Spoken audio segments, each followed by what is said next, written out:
Napoleon तृतीय की गृह और विदेश नीति का ये एमसीक्यू है। नेपोलियन तृतीय का जन्म कहाँ हुआ था? तो नेपोलियन तृतीय का जन्म पेरिस में हुआ था। नेपोलियन तृतीय का जन्म कब हुआ था? तो 1808 में हुआ था नेपोलियन तृतीय का जन्म। और नेपोलियन तृतीय के शासन के दौरान पेरिस के सौंदर्यीकरण के लिए कौन जिम्मेदार था? तो पेरिस के सौंदर्यीकरण के लिए बैरिस हॉफमैन जिम्मेदार था। नेपोलियन तृतीय के शासन के दौरान पेरिस के सौंदर्यीकरण के लिए कौन जिम्मेदार था? तो हम इसका आंसर लिखेंगे बैरिन हैसमैन। नेपोलियन तृतीय ने सर्वलौकिक मताधिकार उग्रपंथियों तथा प्रतिक्रियावादियों को कब प्रदान किया था? तो ये है 1860 ईस्वी में।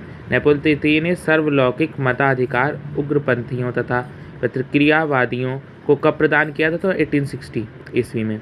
नेपोलियन तृतीय ने आर्थिक क्षेत्र में मध्यम वर्ग के हित को ध्यान में रखते हुए किस नीति का प्रयोग किया? तो नेपोलियन तृतीय ने आर्थिक क्षेत्र में मध्यम वर्ग के हित को ध्यान में रखते हुए उदार नीति का प्रयोग किया। नेपोलियन तृतीय किसके आर्थिक उदारवाद की नीति से प्रभावित होकर कारखानों की सहायता की और बचत बैंक की स्थापना की? तो वह सेंट साइमन थे। सेंट साइमन से प्रभावित होकर नेपोलियन तृतीय ने बैंकों की स्थापना की थी। जनसाधारण की भौतिक समृद्धि के लिए आर्थिक साधनों यातायात एवं परिवहनों तथा शिक्षा का विकास करना सम्राट का कर्तव्य था। यह कथन किसका है? तो यह कथन सेंट साइमन का है। सेंट साइमन ने यह कहा है कि जनसाधारण की भौतिक समृद्धि के लिए आर्थिक साधनों, यातायात एवं परिवहन तथा शिक्षा का विकास करना सम्राट का कर्तव्य था। ये सेंट साइमन ने कहा था। उस स्थान का नाम बताएं जहां ऑस्ट्रिया के युवराज की 28 जून 1914 को हत्या हुई थी। तो वो सरयेवो था। सरयेवो जगह का नाम था। पेरियर बंधु ने किस वर्ष क्रेडिट मैप्लियर नामक बड़े बैंक की स्थापना की? तो क्रेडिट मैप्लियर नामक बड़े बैंक की स्थापना पेरियर बंधु ने 1852 ईस्वी में करी।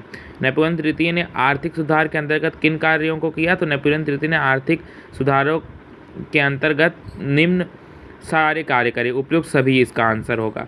क्रेडिट मैप्लियर नामक बड़े बैंक की स्थापना करी, कृषि की उन्नति हेतु कार्य किया और लोक निर्माण के हेतु कार्य किया। नेपोलियन तृतीय ने किसके निर्देशन में पेरिस की सड़कें चौड़ी करवाई और नगरों में सुंदर एवं विशाल इमारतों का निर्माण कराया? तो वॉरेन हैसमैन था। वॉरेन हैसमैन के निर्देशन में नेपोलियन ने पेरिस की सड़कें चौड़ी करवाई और नगरों में सुंदर एवं विशाल इमारतों का निर्माण करवाया। नेपोलियन तृतीय युद्ध करना चाहता है परंतु उसके मस्तिष्क में युद्ध का ठीक ठाक नक्शा नहीं है। ये बिस्मार्क ने कहा था यह कथन। नेपोलियन तृतीय युद्ध करना चाहता है परंतु उसके मस्तिष्क में युद्ध का ठीक ठाक नक्शा नहीं है। यह चीज़ बिस्मार्क ने कही थी।